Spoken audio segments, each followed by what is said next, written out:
pour commencer peut-être pour... Ouais, je voulais te poser la question suivante. Pourquoi, donc tu es fils d'agriculteur a priori, mais pourquoi est-ce que tu as développé Osiris?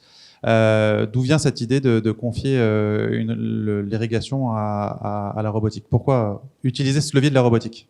Tout à fait. Alors, chez Osiris Agriculture, du coup, on est 3 fils d'agriculteurs diplômés d'école d'ingénieurs. On a été créé en 2021. On est basé dans les Hauts-de-France. C'est pas forcément la région à laquelle on pense directement pour l'irrigation, mais voilà, ça devient aussi un sujet dans le nord de la France. Et aujourd'hui, on est 5 personnes. Et en fait, on s'est fixé 3 missions principales qui découlent de nos expériences personnelles. Être capable de produire plus avec des ressources limitées. Et Sophie l'a très bien dit, c'est l'efficience de la gestion de l'eau. Et nous, on rajoute de l'énergie, puisque c'est le poste de dépense principal aujourd'hui pour l'irrigation. Aider ou remplacer une main-d'œuvre qui est aujourd'hui devenue introuvable dans beaucoup d'exploitations, c'est un sujet. L'irrigation, c'est une tâche qui est assez chronophage, au canon enrouleur, à la rampe enrouleur. Donc, il y a un vrai sujet sur ce point-là. Et puis aussi, pouvoir continuer à irriguer sur toutes les parcelles. On l'a vu, il y a d'autres solutions qui pourraient être mises en place, mais le parcellaire, notamment nous, du nord de la France, on a beaucoup d'éoliennes, on a beaucoup de petites parcelles, impose aussi des choix de machines assez différents. Du coup, quels sont les objectifs agronomiques qui sont poursuivis par Osiris et qui intègrent ces 3 missions? Alors, l'objectif, c'est de créer le premier système robotique d'irrigation. Et en fait, aujourd'hui, on a fait un essai cet été qui confirme la bibliographie sur l'irrigation par an. On a fait une augmentation de rendement à eau constante sur pommes de terre de 10%. Donc ça, c'est le premier objectif agronomique, augmentation de l'efficience de l'eau. Maintenant, on s'attelle à une deuxième brique technique d'aller chercher 20% d'économie d'eau pour continuer à travailler l'efficience de l'eau. D'économie d'eau ou d'efficience de l'eau? Alors là, ça va augmenter l'efficience de l'eau puisque l'objectif, c'est de garder le même rendement et de diminuer la quantité d'eau. Mais là, l'objectif, c'est quand même de diminuer la pression sur la ressource eau et donc de faire des économies. Après, forcément, c'est un choix stratégique. D'ailleurs, on a fait un essai à eau constante parce que c'est aussi l'approche des agriculteurs aujourd'hui. Un agriculteur qui a beau piloter, etc., il va préférer continuer à mettre la même dose d'eau et espérer que ça soit mieux apporté par la machine, parce que diminuer sa dose d'eau, c'est quand même un risque stratégique qui est très important. Donc voilà, ça c'est sur la consommation d'eau, on va dire. L'objectif aussi, c'est du coup d'automatiser une tâche manuelle pour permettre aux producteurs de retourner faire de l'agronomie justement dans les parcelles. On voit qu'il faut être de plus en plus fin pour réussir à mener tous ces sujets. Et donc c'est ce qu'on espère, parce qu'opérer un canon rouleur, c'est pas très sympa. Donc vraiment, on espère pouvoir rendre ce temps-là aux agriculteurs. Et puis faire des économies d'énergie, puisque explosion des coûts de l'énergie, économie d'énergie aussi, on nous en parle depuis quelques mois. Donc c'est un sujet pour nous et c'est quelque chose sur lequel on travaille énormément. Il serait temps de voir un peu ce robot en action. J'imagine que tu as une petite vidéo à nous présenter. Tout à fait. C'est parti, elle s'est lancée. Donc voici Oscar, notre premier prototype de robot d'irrigation pour la pomme de terre et les légumes de plein champ. Et bien en face du micro si tu veux bien. Pardon. Du coup, c'est un robot aujourd'hui d'irrigation qui suit une trajectoire GPS de façon assez classique, qui va dérouler et enrouler son tuyau en permanence pour être alimenté en eau. On a aussi la capacité de nous déconnecter, de nous reconnecter au VBZ pour être en permanence à l'arrivée d'eau la plus proche. On est sur une rampe relativement peu large qui nous permet d'être assez flexible dans les parcelles.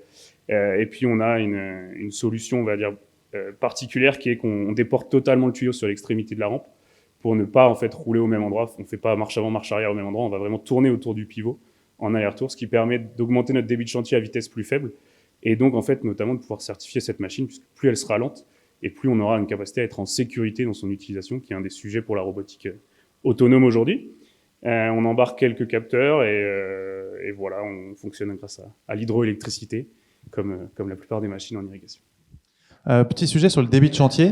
Tu dis que tu cherches à avoir une vitesse de déplacement la plus faible possible pour pouvoir faciliter la certification, mais est-ce qu'il n'y a pas un enjeu ?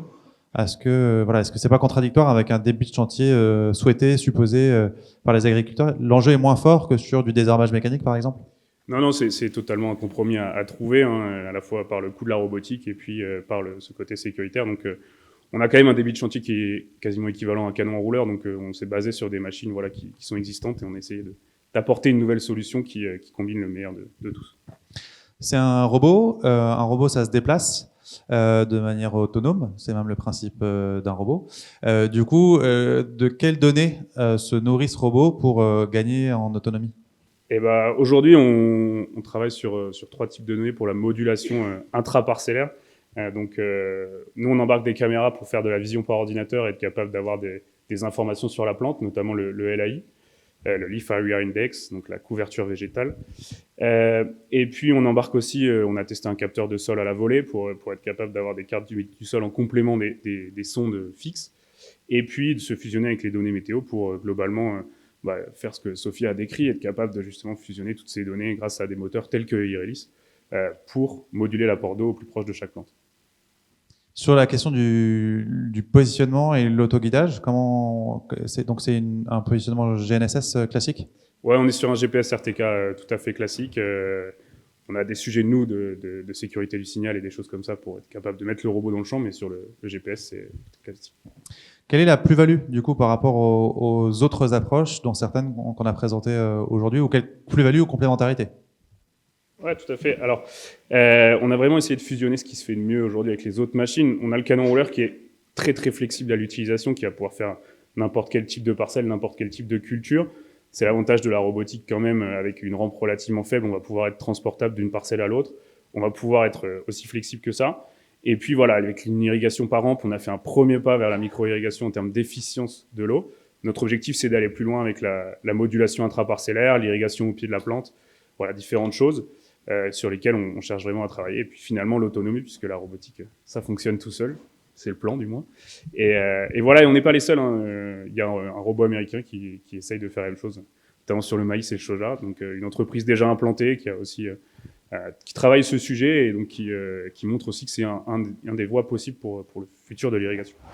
Vous n'êtes pas les seuls, mais vous n'êtes pas non plus 50 sur le sujet. Ce qui prouve bien qu'on a une petite rupture quand même par rapport à l'état de l'art. Quel est le modèle économique visé pour accompagner le déploiement de ces robots dans les exploitations? Parce que voilà, j'imagine que la question va être posée sous peu. Combien ça coûte? Et comment on accède à ce robot? Non, mais c'est une bonne question. Il y a deux modèles économiques qui peuvent être imaginés. Hein. Celui de vendre une machine, qui est pour nous un modèle qu'on trouve un petit peu trop classique, mais c'est certainement l'ambition de la jeunesse. Voilà, ça permet quand même de se plugger dans un écosystème qui existe, à la fois des distributeurs, des aides en place, des réseaux de maintenance, etc. Donc ça, c'est assez intéressant. Et puis, il y a un modèle de prestation de service qui permettrait vraiment de miser sur la durabilité de ces machines. On a des machines d'irrigation aujourd'hui qui sont sur le marché, qui ont des durées de vie de plus de 15 ans. Nous, on a cet objectif-là, au moins sur la partie non électronique de notre machine, d'être sur ces durées-là. Et donc, la prestation de service aurait un réel intérêt. Et aussi, on parlait de l'adoption des machines technologiques sur le marché. Faire une prestation de service, c'est baisser le coût d'acquisition pour l'agriculteur. Alors, quelqu'un doit le porter. Mais ça permet quand même d'aller plus facilement vers l'adoption de technologies qui peuvent avoir un impact. Et surtout sur des sujets qui sont particulièrement innovants, où on imagine qu'il y a une forme de prise de risque, en tout cas perçue par l'agriculteur, et une prestation de service permet peut-être de sécuriser aussi l'agriculteur qui paye pour un service rendu et non pas pour une machine dont il serait propriétaire. Au-delà de l'irrigation, est-ce qu'il y a des perspectives pour le robot Oscar, au-delà en termes d'autres fonctionnalités? Ouais, tout à fait. Alors, on a la chance d'avoir une tâche qui est quand même assez régulière. On embarque une machine qui a la capacité d'emport de beaucoup de choses. Donc, nous, notre objectif, c'est d'être capable d'utiliser cette base robotique pour plusieurs tâches. L'irrigation, oui. La fertilisation demain à travers l'irrigation. La protection des cultures, que ce soit sur la captation de données ou de l'action directe. Ou de la pulvérisation de précision, là aussi, sous le feuillage, on imagine. Pourquoi pas, ça serait, je pense, un très beau développement pour notre machine qu'on essaie de développer. Et puis aussi, d'un point de vue temporel, on a aussi la possibilité de se dire que cette machine, elle pourrait faire de l'épandage de lisier ou de digestat de méthaniseur en automne, en hiver. On a une machine qui va être plus légère que les tonnes classiques, qui va pouvoir passer sur culture et potentiellement mieux valoriser ses substituts aux engrais. Une date prévisionnelle de commercialisation et puis une approche sur on va dire le retour sur investissement, le temps nécessaire pour que ce soit rentable économiquement. Alors pour ce qui est de la commercialisation, on a vendu notre première prestation de service pour 2024 dans les Hauts-de-France. L'objectif, c'est d'être capable de servir la France en 2025. Il y a encore un travail d'industrie. Avec une collaboration avec un négoce d'ailleurs, vous êtes dans le déploiement de cette première prestation. Fait, négoce, distributeur, etc. C'est des choses. On vise vraiment un écosystème et de se dire trouver les bons partenaires au bon endroit. Nous, on est une jeune société, on cherche vraiment plein de choses. Et sur la partie retour sur investissement, c'est un peu compliqué. On n'a pas encore industrialisé notre solution, donc ça va être assez compliqué de se projeter. Et justement, peut-être que la prestation de service, c'est un moyen de contourner un petit peu cette question. C'est-à-dire que le retour sur investissement par une prestation de service, il est l'année même, dans la mesure où je paye pour un service et non pas je n'investis pas dans une machine. Tout à fait. Sur quelle culture est déployé Oscar ou peut-il être déployé? Aujourd'hui, sur la version actuelle, on est sur des cultures qui ne vont pas dépasser 1 mètre de haut. Donc, on est plutôt sur les pommes de terre, légumes, céréales de petite taille. Il y a un axe de développement pour réussir à rehausser la machine de façon intéressante et notamment transportable pour pouvoir servir le maïs, notamment, qui est une surface assez importante. Mais pour ça, on a besoin de monde, d'ailleurs, on recrute. Si jamais il y a des étudiants qui cherchent des stages. Juste. Même pas des vrais CDI? Pas encore, peut-être. Si, enfin, stage de fin d'études avec CDI à la sortie. Bien entendu. Voilà, c'est une bonne réponse. Merci beaucoup, Henri. Bravo pour cette innovation de rupture. Merci à vous.